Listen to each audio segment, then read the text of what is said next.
કેમ છો મિત્રો? મજામાં ને?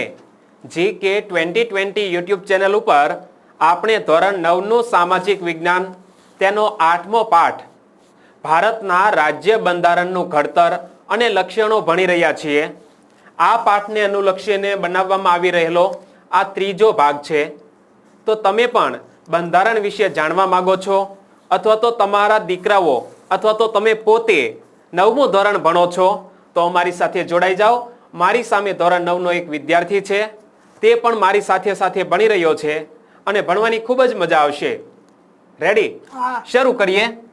તો બંધારણના મૂળભૂત લક્ષણો. 26મી જાન્યુઆરી 1950 થી અમલમાં આવેલ વિશ્વના સૌથી મોટા, વિસ્તૃત અને વિગતપૂર્ણ ભારતના લેખિત બંધારણના કેટલાક વિશિષ્ટ અને મૂળભૂત લક્ષણો નીચે મુજબ છે. આપણા ભારત દેશના બંધારણના કેટલાક લક્ષણો, કેટલીક ખાસિયતો. તો સૌથી પહેલા તો પ્રસ્તાવના બાંધી. બંધારણનો સ્વીકાર ક્યારે થયો એ તને ખ્યાલ છે? 26 નવેમ્બર 1949. હા, અને એના 2 મહિના પછી 26મી જાન્યુઆરી 1950 ના રોજ બંધારણ અમલમાં આવ્યું. તો આપણા ભારત દેશનું બંધારણ એ વિશ્વનું સૌથી મોટું, વિસ્તૃત અને વિગતપૂર્ણ બંધારણ છે. અને એની સૌથી પહેલી ખાસિયત છે લેખિત દસ્તાવેજ. કેટલાક દેશો એવા છે કે એનું બંધારણ લેખિત સ્વરૂપમાં છે જ નહીં, તો મૌખિક સ્વરૂપે અથવા તો નાના નાના નિયમોના સાથે. તો એવા 2 દેશો છે, બ્રિટન અને ઇઝરાયલ. આ 2 દેશો વિશ્વમાં અપવાદરૂપ દેશો છે. આ 2 દેશોનું લેખિત બંધારણ છે નહીં, લેખિત સ્વરૂપ જ નથી આપેલું કે એક ભારત દેશનું બંધારણની જેવી રીતે બુક આવે છે એવી રીતે આ દેશોના કોઈ લેખિત બંધારણ છે નહીં. તો આપણે યાદ રાખીશું કે કયા 2 દેશોના લેખિત બંધારણ નથી વિશ્વમાં? બ્રિટન અને ઇઝરાયલ. તો બ્રિટન અને ઇઝરાયલના અપવાદ સિવાય ભારત સહિત દુનિયાના બધા જ લોકશાહી દેશોના બંધારણ લેખિત સ્વરૂપે છે. ભારતની સામાજિક, ભૌગોલિક બહુવિધ પરિસ્થિતિ અને પૂર્વ ઇતિહાસને ધ્યાનમાં લઈને બંધારણ સભાએ બંધારણને લેખિત સ્વરૂપ આપવાનું યોગ્ય માન્યું. આપણા ભારત દેશની જે સામાજિક અને ભૌગોલિક બહુવિધ પરિસ્થિતિઓ છે અને પૂર્વનો જે ઇતિહાસ રહેલો છે તેને ધ્યાનમાં રાખીને આપણી બંધારણ સભામાં જે કેટલાક કાનૂનવિદો હતા તેમણે આપણા બંધારણને લેખિત સ્વરૂપે રાખવાનું મુનાસિબ માન્યું હતું કે આપણા બંધારણને એક લેખિત સ્વરૂપે હોવું જોઈએ, જેથી કરીને ભવિષ્યમાં પણ આપણે આ બંધારણમાંથી કશુંક જોવું હોય તો જોઈ શકીએ. એટલા માટે આપણે લેખિત સ્વરૂપ રાખ્યું છે. તો આપણા બંધારણની સૌથી પહેલી ખાસિયત કઈ થઈ? લેખિત સ્વરૂપ. તો એની અંદર આપણે શું યાદ રાખ્યું કે બ્રિટન અને ઇઝરાયલ આ 2 દેશોના અપવાદને બાદ કરતા લેખિત વિશ્વના તમામ લોકશાહી દેશોનું બંધારણ લેખિત સ્વરૂપે છે. અને આપણા ભારત દેશની ભૌગોલિક અને સામાજિક પરિસ્થિતિ અને પૂર્વના ઇતિહાસને ધ્યાનમાં રાખીને આપણા જે બંધારણ સભાના સભ્યો હતા એમને ભારતના બંધારણને લેખિત સ્વરૂપ આપવાનું વધુ યોગ્ય માન્યું. તો આ પહેલો મુદ્દો. બીજું, ભારતના બંધારણનું કદ. આ મુદ્દા યાદ રાખશું એટલે અંદર શું લખવું એ યાદ રહી જશે. લગભગ 10 કે 11 મુદ્દા છે અને ત્યાં પાઠ પૂરો થઈ જાય છે. જુઓ તો કેટલા મુદ્દા આપ્યા છે છેલ્લામાં છેલ્લું, લાસ્ટમાં 14 મુદ્દા છે. આપણા બંધારણના મૂળભૂત લક્ષણોના 14 જેટલા મુદ્દા છે. એમાં પહેલો મુદ્દો આપણે જોયો બંધારણનું લેખિત સ્વરૂપ. બીજો મુદ્દો આવ્યો બંધારણનું કદ. અને આપણે બંધારણના લેખિત સ્વરૂપમાં શું લખવું એ યાદ રહી ગયું? બરોબર. હવે બંધારણના કદમાં શું લખવાનું? તો આપણે એક વખત વાત કરેલી કે આપણા બંધારણની જ્યારે રચના થઈ ત્યારે એની અંદર કેટલા આર્ટિકલ્સ હતા, કેટલા અનુચ્છેદ હતા? 295 હતા અને 8 જેટલા પરિશિષ્ટો હતા. પણ અત્યારની પરિસ્થિતિ જોવા જઈએ તો ભારતનું બંધારણ 22 ભાગમાં વહેંચાયેલું, 395 અનુચ્છેદ એટલે કે આર્ટિકલ્સ અને 8 પરિશિષ્ટો, જો કે હાલમાં 12 પરિશિષ્ટો સાથેનું છે. એટલે આપણા બંધારણના કદને 3 રીતે આંકી શકાય કે આપણા બંધારણમાં કેટલા ભાગ છે, કેટલા પરિશિષ્ટ છે અને કેટલા અનુચ્છેદ છે. અનુચ્છેદ માટે અંગ્રેજીમાં આર્ટિકલ શબ્દ વપરાય છે અને ભાગ માટે પાર્ટ્સ અને પરિશિષ્ટો માટે શેડ્યુલ્સ. તો અત્યારની પરિસ્થિતિ જોવા જઈએ તો અહીંયા પણ થોડુંક અપડેટ હજુ આપણે લઈએ તો અહીંયા તું જોઈ શકે છે. વાંચતો The Union list. સોરી એ નહીં, હા, જો કે ઈ મને મૌખિક સ્વરૂપે યાદ છે. અત્યારે આપણા ભારત દેશના બંધારણમાં 22 ભાગો અને પ્લસ એના 3 પેટા ભાગો એવી રીતે ગણો તો 25 ભાગમાં વહેંચાયેલું છે. અનુચ્છેદ કેટલા છે? 448. યાદ હોય તો આના પહેલા આપણે સર્ચ કર્યું હતું. 448 આર્ટિકલ્સ છે અને 8 પરિશિષ્ટ. જો કે અહીંયા 12 પરિશિષ્ટ લખ્યા છે હાલની પરિસ્થિતિએ, એ 12 પરિશિષ્ટ છે. તો ફેરફાર ક્યાં થયો? પરિશિષ્ટ હાલની પરિસ્થિતિએ 12, અનુચ્છેદ 448 અને બંધારણમાં ભાગ છે 22 અને એના પ્લસ 3 પેટા ભાગ ઉમેરો તો કુલ 25 ભાગ થાય છે. તો આટલું આપણે યાદ રાખીશું. તો બંધારણના કદની વાત કરીએ કે ભારતના બંધારણમાં કુલ 22 જેટલા ભાગ, 395 જેટલા અનુચ્છેદ કૌંસમાં આર્ટિકલ્સ અને 8 પરિશિષ્ટ કૌંસમાં હાલની પરિસ્થિતિએ 12 પરિશિષ્ટ છે. તો આપણા બંધારણનું લેખિત સ્વરૂપમાં કેવડું કદ છે એનું વર્ણન આ લીટીમાં છે. આ બંધારણમાં કેન્દ્ર અને રાજ્યોની શાસન વ્યવસ્થા અને તેમના આંતર સંબંધો, લોકોની મૂળભૂત હક્કો, ફરજો, રાજ્યનીતિના માર્ગદર્શક સિદ્ધાંતો, ન્યાયતંત્ર, ચૂંટણી પંચ, સ્થાનિક સ્વરાજ્યની સંસ્થાઓ, લઘુમતીઓ, પછાત અને વંચિત સમૂહો માટેની ખાસ જોગવાઈઓ કરવામાં આવી છે અને તેથી આપણું બંધારણ એ દુનિયાના અન્ય બંધારણો કરતા સૌથી લાંબુ, વિસ્તૃત અને વિશદપૂર્ણ બન્યું છે. અહીંયા એક શબ્દ યાદ રાખવાનો છે કે બંધારણમાં કેન્દ્ર અને રાજ્ય વચ્ચેની શાસન વ્યવસ્થા કેવી છે, કઈ બાબતમાં રાજ્ય દખલગીરી કરશે, કઈ બાબતમાં કેન્દ્ર સરકાર દખલગીરી કરશે, તો એ બંને વચ્ચેના સંબંધો એ વહેંચવામાં આવેલા છે અને એનું વર્ણન કેમાં છે? બંધારણમાં છે કે આ રાજ્યોએ આટલા હદમાં રહીને જ પોતાનું શાસન કરવાનું છે, એની બહાર જવાનું નથી. લોકોના મૂળભૂત હક્કો, ફરજો, રાજ્યનીતિના માર્ગદર્શક સિદ્ધાંતો, ન્યાયતંત્ર, ચૂંટણી પંચ, સ્થાનિક સ્વરાજ્યની સંસ્થાઓ, લઘુમતીઓ, પછાત અને વંચિત સમૂહો માટેની ખાસ જોગવાઈઓ આપણા બંધારણમાં કરવામાં આવી છે અને એના કારણે જ તે આપણા બંધારણનું કદ વધ્યું છે. બધા માટે વ્યવસ્થા કરી છે એટલે બંધારણનું કદ વધી ગયું. કારણ કે બધા માટે વ્યવસ્થા કરી હોય તો એને કંઈક ને કંઈક તો લખવું ને બંધારણમાં કે આના માટે શું જોગવાઈ રહેશે, કેન્દ્ર અને રાજ્ય વચ્ચેના આંતર સંબંધોની શું શું જોગવાઈ છે, કે કેવા પ્રશ્નો ઉપસ્થિત થશે, તો કોણ હસ્તક્ષેપ કરશે, એ બધું વર્ણન બંધારણમાં કર્યું. એના પરિણામે શું થયું? બંધારણનું કદ વધી ગયું. તો પહેલો મુદ્દો શું આવ્યો હતો? લેખિત સ્વરૂપ. બીજો મુદ્દો શું આવ્યો? બંધારણનું કદ. અને ત્રીજો મુદ્દો છે એક જ નાગરિકત્વ. એક જ નાગરિકત્વની વાત કરીએ એ પહેલા હું તને સ્પષ્ટ કરી દઉં કે અમેરિકામાં આપણે રહેવા જઈએ તો સમજી લો કે આપણે મેસાચ્યુસેટ્સ યુનિવર્સિટીમાં અભ્યાસ માટે ગયા છીએ. તો એનું જે રાજ્ય છે ને, તો ત્યાં તમને એક આઈડેન્ટિફિકેશન કાર્ડ અલગ મળશે અને વળી પાછા તમે અમેરિકન સિટીઝન છો એનું આઈડેન્ટિફિકેશન કાર્ડ અલગ મળશે.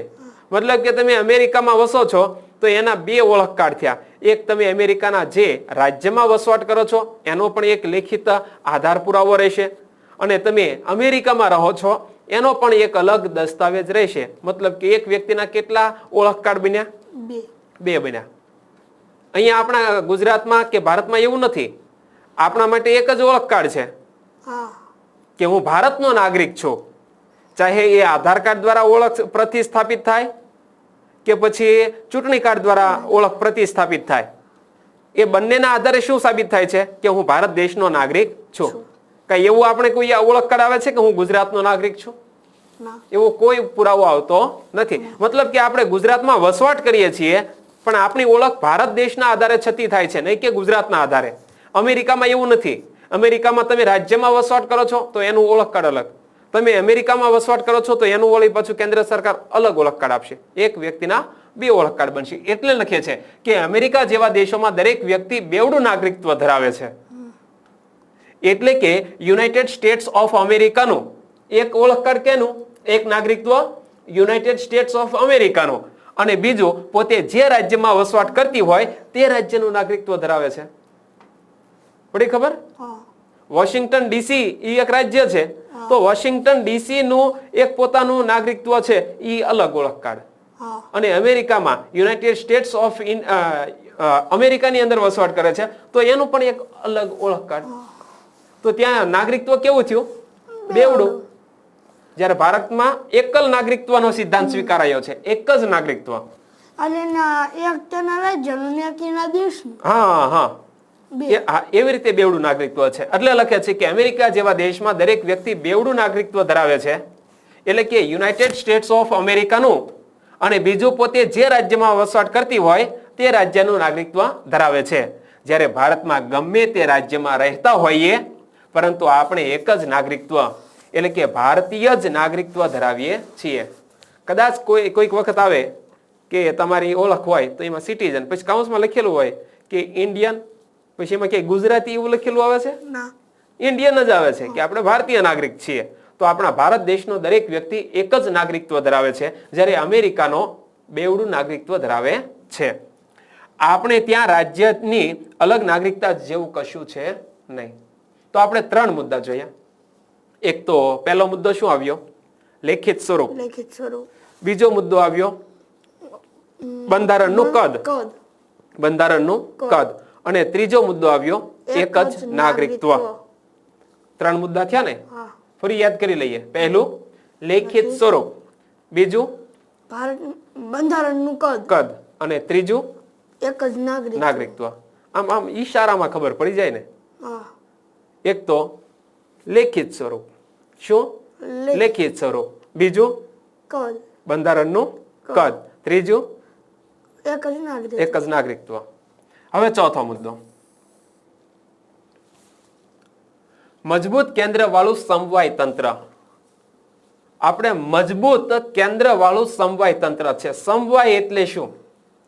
તો કે આપણા રાજ્યો છે એ પોતાના રાજ્યનું શાસન ચલાવે છે અને એ માટે કેન્દ્ર સરકાર અથવા તો બંધારણની અંદર જે નિયમો ઘડવામાં આવેલા છે એ પ્રમાણે ચૂંટણી થાય છે અને રાજ્યનું સંચાલન થાય છે. પણ ક્યારે એવું સાંભળ્યું કે હાલો આજથી આપણું ગુજરાત એ અલગ દેશ તરીકે સ્વતંત્ર રહેશે, અમારે ભારત સંઘારે કોઈ લેવા દેવા છે નહીં. મતલબ કે કોઈ પણ રાજ્યને ભારતમાંથી અલગ થવાનો અધિકાર નથી. ચાહે કટોકટીની પરિસ્થિતિ આવે ને તો ભલે તમામ રાજ્યો પોતપોતાની શાસન વ્યવસ્થા પ્રમાણે રાજ્યનું શાસન ચલાવતી હોય સરકાર, પણ જ્યારે કટોકટીની પરિસ્થિતિ આવે અને કેન્દ્ર સરકાર એમ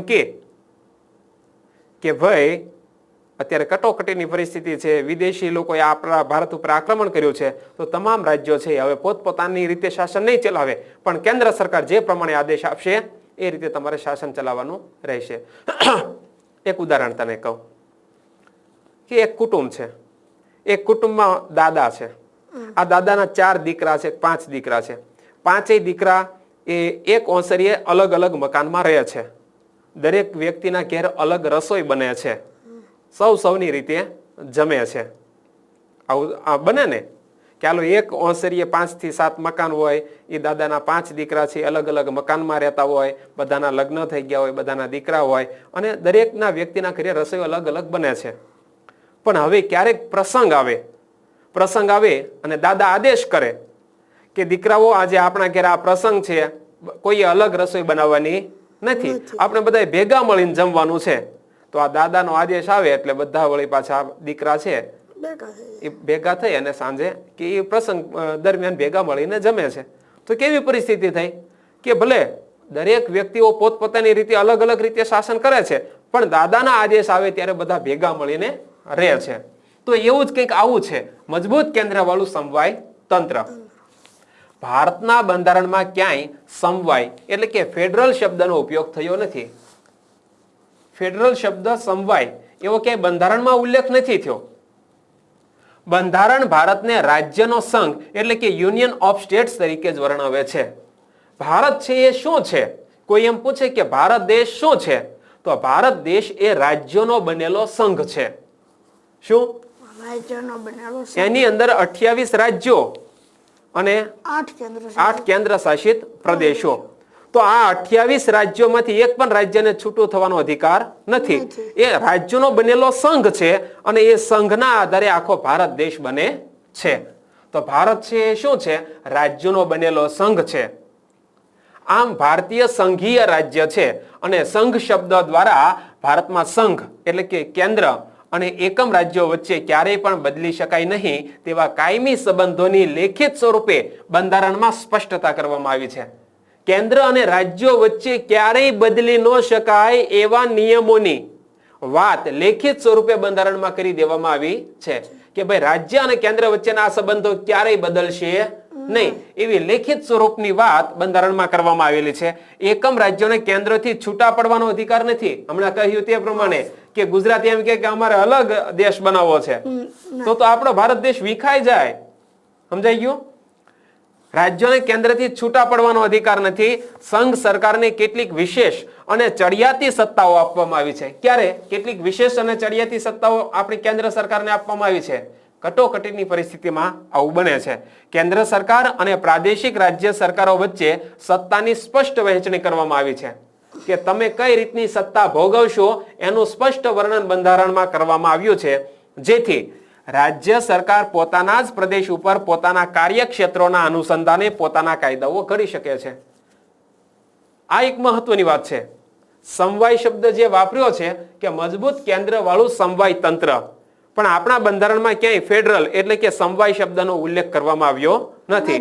પરંતુ ભારત માટે સંઘોનો બનેલું રાજ્ય એવો શબ્દ ઉલ્લેખ કરાયો છે. સંઘોનું રાજ્યોનો સંઘ છે. યુનિયન ઓફ સ્ટેટ્સ તરીકે ભારત દેશને ઓળખવામાં આવે છે. અને એની અંદર કેન્દ્ર અને રાજ્ય વચ્ચે ક્યારેય પણ બદલી ન શકાય એવા નિયમોનું વર્ણન બંધારણમાં કરવામાં આવ્યું છે. અને એમાં કેન્દ્ર અને પ્રાદેશિક રાજ્ય સરકારો વચ્ચે સત્તાની સ્પષ્ટ વહેંચણી કરવામાં આવી છે, જેથી રાજ્ય સરકાર પોતાના જ પ્રદેશ ઉપર પોતાના કાર્યક્ષેત્રના અનુસંધાને પોતાના કાયદા ઘડી શકે છે. આપણી ગુજરાત સરકાર આપણા ગુજરાતનું જે પ્રાદેશિક ક્ષેત્ર છે, ગુજરાતના લોકો છે, એને ધ્યાનમાં રાખી અને કાયદાઓ ઘડી શકે છે. કેટલીક સ્કીમો ગવર્નમેન્ટ ગુજરાત સરકાર લોન્ચ કરે ને તો એમ કે છે કે આ ફક્ત ગુજરાતના નાગરિકોને જ લાગુ પડશે, બીજા રાજ્યોના નહીં. કેન્દ્ર અને રાજ્યો વચ્ચે સત્તાના વિભાજન થકી બંધારણમાં બક્ષવામાં આવેલ સત્તાઓ ભોગવે છે અને સમવાયી તંત્રમાં તટસ્થ, નિષ્પક્ષ અને સ્વતંત્ર ન્યાયતંત્ર છે. જો આપણા દેશ આ સમવાયી તંત્ર છે, કેન્દ્ર અને રાજ્ય વચ્ચેના સંબંધોની વહેંચણી એટલે આ સમવાય થઈ કહેવાય. પણ એની અંદર ન્યાયતંત્ર છે એ કેવું છે? તટસ્થ છે, નિષ્પક્ષ અને સ્વતંત્ર છે. એને અલગ રાખ્યું છે ન્યાયતંત્રને. કારણ કે ન્યાયાધીશ છે એ જ્યારે કેન્દ્ર અને રાજ્ય વચ્ચે કંઈક ઝઘડો થાય તો એ ન્યાય મેળવવા માટે જઈ શકે. એ જો કેન્દ્ર સરકાર હારે હોય ન્યાયતંત્ર તો કેન્દ્રની તરફેણમાં નિર્ણય આવે. જો રાજ્ય સરકાર બાજુ હોય ન્યાયતંત્ર તો રાજ્ય સરકારની તરફેણમાં. પણ આ તટસ્થ ન્યાયાધીશ કેવો હોવો પડે? તટસ્થ હોવો જોઈએ. એટલે એને ન્યાયતંત્રને નિષ્પક્ષ અને સ્વતંત્ર અને તટસ્થ રાખ્યું છે, જે કેન્દ્ર અને રાજ્યો વચ્ચે સત્તાના અને કાર્યોના વિભાજનના સંદર્ભે કોઈ મડાગાંઠ ઊભી થાય ને, જો અહીંયા લખ્યું કે બે વચ્ચે જ્યારે કોઈ મડાગાંઠ ઊભી થાય, કોઈ પ્રશ્ન ઉપસ્થિત થાય તો તે બંધારણનું અર્થઘટન કરી તેનું નિરાકરણ લાવવાની કામગીરી આપણું ન્યાયતંત્ર કરે છે. પછી બીજું અંદર એક શબ્દ આવ્યો કે બંને પોતાના કાર્યક્ષેત્રની અંદર કામ કરી શકે એ માટે કેટલાક વિષયો ફાળવવામાં આવ્યા છે. એમાં ભારતમાં કેન્દ્ર અને રાજ્યો વચ્ચે સત્તાનું સ્પષ્ટ અને વિશદ વિભાજન કરવામાં આવ્યું છે, જે માટે 3 યાદીઓ બંધારણમાં મૂકવામાં આવી છે. 3 યાદીઓ કઈ કઈ? તો એક તો સંઘ યાદી, બીજું રાજ્ય યાદી અને ત્રીજું સંયુક્ત યાદી અથવા તો સમવર્તી સૂચિ. બરોબર? તો આ 3 યાદીઓ છે. ફરી આપણે યાદ કરી લઈએ: સંઘ યાદી, રાજ્ય યાદી અને સંયુક્ત યાદી અથવા સમવર્તી સૂચિ. હવે એની અંદર શું હોય? સંઘ યાદીની અંદર તો કે આ બધી, ઉદાહરણ તરીકે દરિયાઈ અને પરિવહન, ભારતનું સંરક્ષણ, ભારત દેશનું નાણાં, તો આવા જે અતિ મહત્વની બાબતો છે, જેમ કે સંચાર એટલે કે ઇન્ફોર્મેશન એન્ડ ટેકનોલોજી, તો આ સંચાર છે, સંદેશા વ્યવહાર, ત્યાર પછી કીધું એ પ્રમાણે સુરક્ષા, દરિયાઈ અને મહત્વના બંદરો, તો આવા જે નાણાં મંત્રાલય, આ જે અતિ મહત્વના વિષયો છે ને, એના ઉપર કાયદો ઘડવાની સત્તા કોને આપી દીધી? કેન્દ્ર સરકારને. એટલે એ સંઘ સરકાર એના ઉપર કાયદો બનાવે. સમજાણું? હવે સમજી લો કે નાણાં મંત્રાલય જેવું, નાણાં જેવું અગત્યનું ખાતું રાજ્યો પાસે હોય તો રાજ્યોને એમ થાય કે ભાઈ અમારે તો નાણાંની અછત છે, અમે પૈસા છાપી દઈએ, એમ ચાલે? તો આપણા ભારત દેશમાં ફુગાવો થઈ જાય પૈસાનો. પૈસા હોય પણ પૈસાનું કોઈ મૂલ્ય હોય નહીં, આવી પરિસ્થિતિ થાય. એટલે અતિ મહત્વના વિષયો કોની પાસે રાખ્યા છે? સંઘ સરકાર પાસે. એટલે એ કેન્દ્ર રાજ્ય સંઘની યાદીમાં આવશે, કેન્દ્રની યાદીમાં આવશે. જ્યારે પોલીસ, કૃષિ, હવે ખેતીનું કોઈ કામકાજ હોય તો આપણે કેન્દ્ર સરકારને પૂછવા જવાનું? હે? ખેતીનો કોઈ સામાન્ય પ્રશ્ન છે, કોઈ સ્કીમ લોન્ચ કરવી છે, તો રાજ્ય પૂરતું સીમિત છે અને દરેક રાજ્યોની એમાં વરસાદનું પ્રમાણ, એની ભૌગોલિક પરિસ્થિતિ અલગ અલગ હોય. તો જે તે રાજ્ય પોતાની અનુકૂળતા મુજબ કૃષિનો વિકાસ કરી શકે, એમાં કેન્દ્ર સરકાર હસ્તક્ષેપ કરે નહીં. હવે અહીંયા ઝઘડો થયો હોય આપણા આ વિસ્તારમાં, તો આપણે કેન્દ્રને ફોન કરવાનો કે અમારા વિસ્તારમાં ઝઘડો થયો છે, તમે અહીંયા આવો તાત્કાલિક. ત્યાં કેન્દ્ર સરકાર પોલીસ નો મોકલે, ત્યાં કોણ પોલીસ મોકલે? રાજ્ય સરકાર. તો પોલીસ છે, કૃષિ, આવા વિષયો છે, એના ઉપર કોને સત્તા છે કાયદો બનાવવાની? રાજ્ય સરકારને. આપણા ગુજરાતની અંદર પોલીસ કોન્સ્ટેબલની ભરતી કરવી હોય તો એ સત્તા કોના હાથમાં રહેશે? કેન્દ્ર સરકાર કરશે ભરતી? નહીં. કોણ કરશે ભરતી? રાજ્ય સરકાર. તો પોલીસ છે, કૃષિ છે, એવા વિષયો ઉપર કાયદો ઘડવાની સત્તા રાજ્ય સરકારની. પણ સંરક્ષણ હોય, ડિફેન્સ, સંચાર વ્યવસ્થા હોય, હા, ઇન્ડિયન આર્મી, તો એની બધી ભારત દેશની સરહદોની સુરક્ષાની વાત છે, તો એમાં કોણ હસ્તક્ષેપ કરે? કેન્દ્ર સરકાર, સંઘ સરકાર.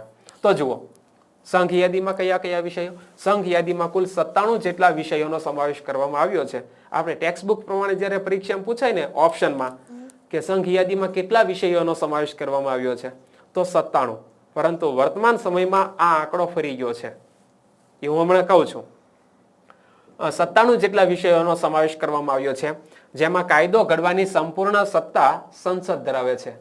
કેન્દ્રમાં હમણાં જે મંત્રીમંડળ બન્યું, વડાપ્રધાન અને તેનું મંત્રીમંડળ, તો આ 97 વિષય ઉપર કાયદો ઘડવાની સત્તા કોને છે? સંસદને છે.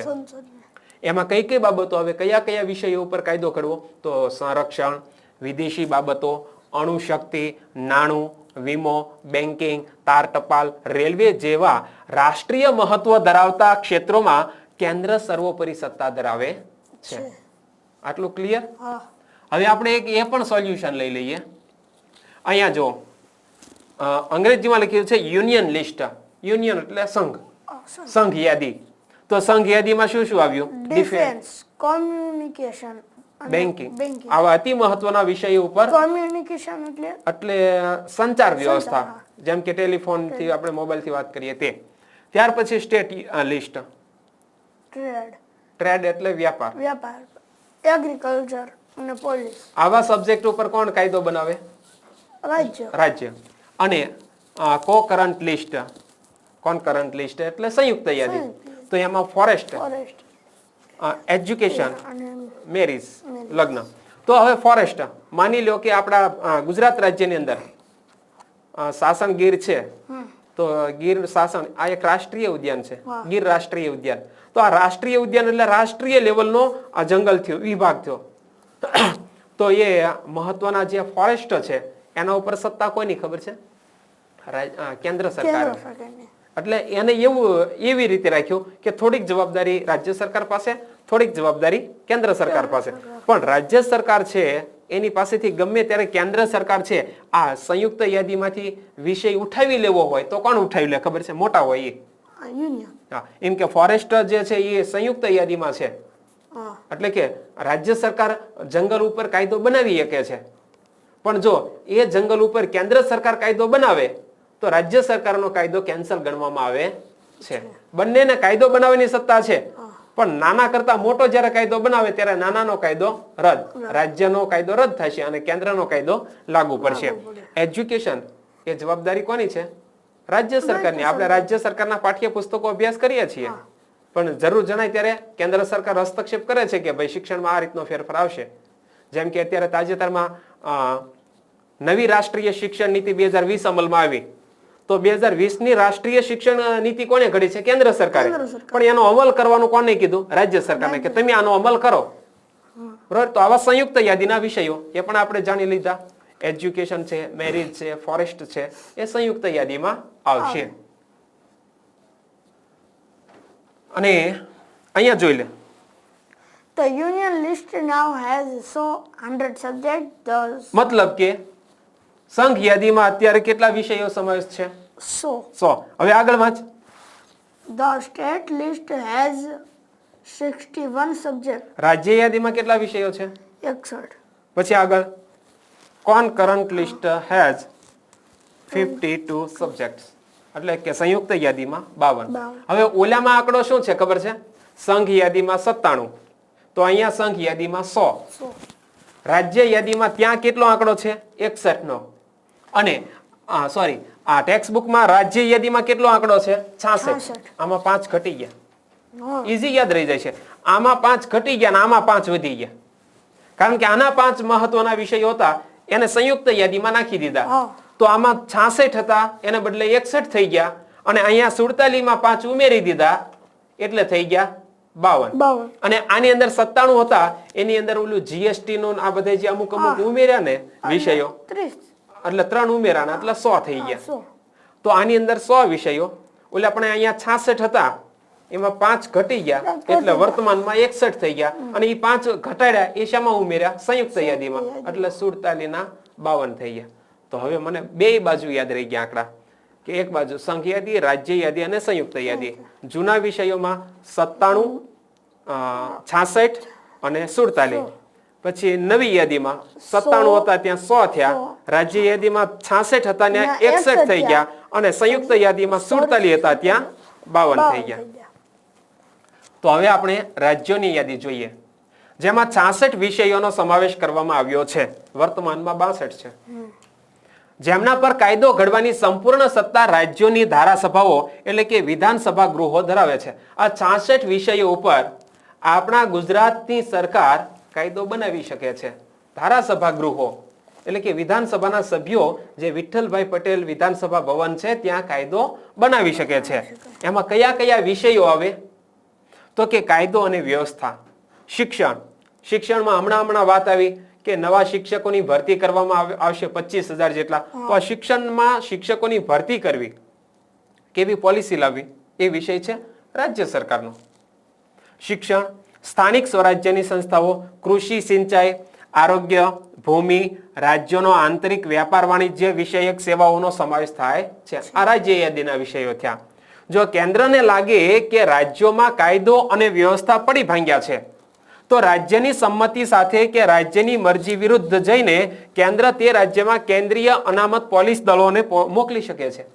જો ક્યારેક એવું બને કે કેન્દ્રને એમ લાગે કે રાજ્યમાં કાયદો અને વ્યવસ્થા પડી ભાંગ્યા છે, રાજ્યમાં અંધાધૂંધ ક્યારેક ફાયરિંગ થાય છે, લોકો વચ્ચે ઝઘડા થાય છે, કાયદો વ્યવસ્થા જળવાતા નથી, તો એ રાજ્યની સંમતિ લે અથવા તો સંમતિ ન લે તોય તે કેટલાક જે આપણા CRPF છે અથવા તો આપણા જે કેન્દ્ર સરકારને કેટલાક આર્મી મેન નવજવાનો છે એવા કેન્દ્રીય અનામત પોલીસ દળોને આપણા ગુજરાતમાં મોકલી શકે છે. ને મોટા શહેરોમાં આવા કઈ દંગા ફસાદ થતા હોય તો એને કંટ્રોલમાં લાવવા માટે એ પોલીસ કોણ મોકલશે? કેન્દ્ર સરકાર મોકલશે.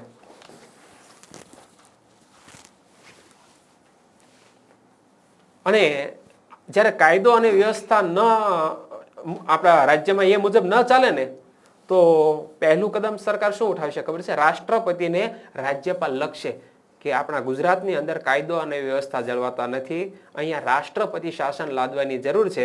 એટલે દ્રૌપદી મુર્મુ ત્યાં બેઠા બેઠા એમ કહેશે આચાર્ય દેવવ્રતને કે હવે આપણા ગુજરાતની અંદર સરકાર બરખાસ્ત અને અહીંયા રાષ્ટ્રપતિ શાસન લાગુ કરવામાં આવે છે. પણ ક્યારે આવું બને? એક તો સરકાર પડી ભાંગી હોય તો, અથવા તો કાયદો અને વ્યવસ્થાનું સરેઆમ ઉલ્લંઘન થઈ રહ્યું હોય એવી પરિસ્થિતિમાં ત્યાં રાષ્ટ્રપતિ શાસન લાગુ પાડવામાં આવે છે. અને અત્યાર સુધીમાં ગુજરાતમાં કેટલી વખત રાષ્ટ્રપતિ શાસન લાગુ પડ્યું ખબર છે? 5 વખત. 5 વખત. આગળ આવે છે ત્યારે આપણે વિગતે ચર્ચા કરીશું. સંયુક્ત યાદી જોઈ લઈએ તો સંયુક્ત યાદીમાં 47 જેટલા વિષયોનો સમાવેશ કરવામાં આવ્યો છે. નવી યાદી મુજબ 47 ના બદલે કેટલા થઈ ગયા છે? 52. આ યાદ રાખવાનું છે એક વાક્યમાં કે ખાલી જગ્યા સ્વરૂપે આમાંથી પ્રશ્ન નીકળી શકે. તો વર્તમાન સંયુક્ત યાદીમાં 47 જેટલા વિષયોનો સમાવેશ કરવામાં આવ્યો છે જેમના પર કાયદો ઘડવાની સત્તા કેન્દ્ર અને રાજ્યો બંને ધરાવે છે. આ સમજવા જેવી બાબત કે સંયુક્ત યાદીના વિષયો ઉપર કાયદો ઘડવાની સત્તા કેન્દ્ર અને રાજ્ય બંને ધરાવે છે. હવે કઈ રીતે જો, પરંતુ જ્યારે રાજ્યોના કાયદામાં વિવાદ કે સંઘર્ષ ઉભો થાય ત્યારે ત્યાં કેન્દ્રનો કાયદો ચડિયાતો અને સર્વોપરી ગણાય છે. રાજ્ય સરકારે કોઈ કાયદો ઘડ્યો એની અંદર સંઘર્ષ કે વિવાદ ઉભો થાય તો કેન્દ્રનો કાયદો છે એ સર્વોપરી ગણવામાં આવે છે અને રાજ્યના કાયદો રદ થાય છે. આમ સમવાય તંત્રમાં કેન્દ્રને સંયુક્ત યાદીમાં પણ વિશેષ સત્તાઓ આપવામાં આવી છે. અને આ યાદીમાં દીવાની અને ફોજદારી બાબતો, દીવાની એટલે કે જમીનને લગતા પ્રશ્નો, મૂડી મિલકતને લગતા પ્રશ્નો એ દીવાની. અને ફોજદારી બાબતો એટલે શું? મારામારી થાય, ટૂંકમાં જેનો અત્યાચાર થાય એ ફોજદારી. તો દીવાની અને ફોજદારી બાબતો, લગ્ન, છૂટાછેડા અને ભરણ પોષણ, શિક્ષણ, આર્થિક આયોજન, વ્યાપારી સંઘો વગેરેનો સમાવેશ સંયુક્ત યાદીમાં થાય છે. આ યાદીના જે વિષયો રહ્યા ને એ ખાસ યાદ રાખવાના છે. અતિ મહત્વની આ બાબતો તમારી સમક્ષ છે. અને શેષ સત્તાઓ, જે વિષયોમાં કેન્દ્ર અને રાજ્યો વચ્ચે સત્તાની સ્પષ્ટ વહેંચણી થઈ શકી ન હોય, કેટલાક એવા વિષયો, હાલો 100 વિષયો સંઘને આપ્યા, સાંભળજે, 100 વિષયો સંઘ પાસે છે, રાજ્ય પાસે 61 વિષયો છે અને સંયુક્ત યાદીમાં 52 વિષયો છે. હવે કેટલાક વિષયો કંઈક એવા છે કે એના ઉપર ક્યાંય પણ ઉલ્લેખ જ નથી, તો એના ઉપર એવી કેન્દ્ર સરકારના નહીં રાજ્ય સરકાર, હા, કોઈની પાસે નથી, કંઈક નવો ઇસ્યુ ઉભો થયો તો આની વહેંચણી કોણ કરશે? તો આવી તમામ બાકી રહેલી શેષ સત્તાઓ કેન્દ્ર પાસે રહેલી હોય છે. જો જે વિષયોમાં કેન્દ્ર અને રાજ્યો વચ્ચે સત્તાની સ્પષ્ટ વહેંચણી થઈ શકી ન હોય તેવા વિષયોનો સમાવેશ શેષ સત્તાઓમાં કરવામાં આવ્યો છે. અને આ વધારાના વિષયો કે શેષ સત્તાઓમાં કાયદો ઘડવો કે તેમાં ફેરફાર કરવાની સંપૂર્ણ સત્તા કોની પાસે છે? કેન્દ્ર સરકાર પાસે છે. અને ભારતમાં કેન્દ્ર અને રાજ્યો વચ્ચે નાણાકીય સાધનોની પણ વહેંચણી કરવામાં આવી છે. નાણાકીય સાધનો, જમીનની અંદરથી કોલસો નીકળે છે ગુજરાતની અમુક ખાણોમાંથી, તો એ કોલસાની પ્રોપર્ટી ભલે ગુજરાતમાંથી નીકળે છે, પણ એમાં પણ એ નાણાકીય સાધનોની વહેંચણી કેન્દ્ર અને રાજ્યો વચ્ચે કરવામાં આવી છે. એનું એક એક્ઝામ્પલ લઈએ. આપણે કોઈ પણ વસ્તુ ખરીદીએ છીએ તો એના ઉપર રાજ્ય સરકારનો ટેક્સ અને કેન્દ્ર સરકારનો ટેક્સ લાગે છે. SGST અને CGST, એટલે કે સ્ટેટ ગવર્નમેન્ટ જે છે એને આમાં ટેક્સ જે વસૂલ કર્યો, 1000 રૂપિયાની વસ્તુ લીધી, 118% ટેક્સ હોય તો 118% મતલબ કે 1180 રૂપિયા જેટલી ટેક્સ છે એ રાજ્ય સરકારને મળશે, 180 રૂપિયા કેન્દ્ર સરકારને મળશે. તો આવા નાણાકીય સાધનોની વહેંચણી કેન્દ્ર અને રાજ્ય વચ્ચે કરવામાં આવી છે. નહીતર એમ કે અમારા ગુજરાતમાં વેચાણ થયું છે એનો તમામ ટેક્સ અમારી પાસે રહેશે, એવું ચાલે નહીં. એ ટેક્સના પૈસાની વહેંચણી કેન્દ્ર અને રાજ્ય વચ્ચે કરી દેવામાં આવી છે. આબકારી જકાત, આયાત નિકાસ જકાત, આવકવેરો, આપણે આવકવેરાની વાત કરીએ, ઇન્કમ ટેક્સ, ઇન્કમ ટેક્સ છે, આયાત નિકાસ, એક્સપોર્ટ ઇમ્પોર્ટ કરીએ, કંડલા બંદરથી કેટલોક સામાન સીધો વિદેશમાં જાય છે, વિદેશમાંથી કેટલોક કંડલા બંદર કે મુન્દ્રા પોર્ટે આવે છે, તો એ આયાત નિકાસ, જકાત, આવકવેરો વગેરે વધુ આવકો આપતા કરવેરા કેન્દ્રને ફાળવવામાં આવ્યા છે. ના, આ બધા રહ્યા ને એ કેન્દ્રને ફાળવવામાં આવ્યા છે. જ્યારે વેચાણ વેરો, મનોરંજન વેરો, મહેસૂલ, શિક્ષણ વેરો જેવી ઓછી આવકો ધરાવતા સાધનો રાજ્યોને ફાળવવામાં આવ્યા છે. ઓછી આવક વાળા સાધનો રાજ્યોને, કે ભાઈ અમારે તો કેન્દ્ર સરકાર આખું ભારત દેશ ચલાવવાનો છે, તો વધુ આવક વાળા સાધનો વિષયો કોની પાસે છે? આવક વાળા સાધનો કેન્દ્ર સરકાર પાસે અને ઓછી આવક વાળા રાજ્ય પાસે. તેથી રાજ્યોએ કેન્દ્ર પાસેથી ગ્રાન્ટ સ્વરૂપે આર્થિક સહાયનો આધાર રાખવો પડે છે. આર્થિક સહાયનો આધાર એટલે કે કેન્દ્ર સરકાર જે તે રાજ્યોને અમુક વર્ષે અમુક ગ્રાન્ટ કરોડો રૂપિયામાં ફાળવતી હોય છે. તો આપણે અહીંયા 4 મુદ્દાઓની ચર્ચા કરી છે, અહીંયા આપણે રાખીએ છીએ. 4 મુદ્દાને એક વખત યાદ કરી લઈએ. આપણે ભારત દેશના જે લક્ષણો, ભારત દેશના બંધારણના જે લક્ષણો ભણી રહ્યા છીએ એમાં પહેલો મુદ્દો આવ્યો હતો લેખિત સ્વરૂપ, બીજો મુદ્દો આવ્યો હતો બંધારણનું કદ, ત્રીજો મુદ્દો આવ્યો હતો એક જ નાગરિકત્વ, અને ચોથો મુદ્દો આવ્યો સમવાય તંત્ર, કેન્દ્ર અને રાજ્ય વચ્ચે સત્તાઓની વહેંચણી એટલે સમવાય તંત્ર. એના માટે શું શબ્દ વાપર્યો છે જોઈ લઈએ. મજબૂત કેન્દ્ર વાળું સમવાય તંત્ર. સમવાય તંત્ર પણ હાલે ને, મજબૂત કેન્દ્ર વાળું, કારણ કે એમાં મજબૂત કોણ છે? કેન્દ્ર સરકાર મજબૂત છે, તો મજબૂત કેન્દ્ર વાળું સમવાય તંત્ર. અને એની અંદર શું શું લખવામાં આવ્યું? એક તો સંઘ યાદી આવી, રાજ્ય યાદી આવી અને સંયુક્ત યાદી આવી અને અન્ય શેષ સત્તાઓ. આ ચોથા જે આપણું લક્ષણ હતું ને એના પેટા મુદ્દા 4 આવ્યા. અને હવે આવતા વિડીયોમાં આપણે કટોકટી વેળાએ એક તંત્રી વ્યવસ્થા બની જાય છે એની વાત કરશું, કે કટોકટીની પરિસ્થિતિમાં કેવી રીતે આ રાજ્ય સરકારો મટી અને એક સંઘ સરકાર જ તમામ નિર્ણયો લે છે એની વાત હવે પછીના વિડીયોમાં કરીશું. આભાર.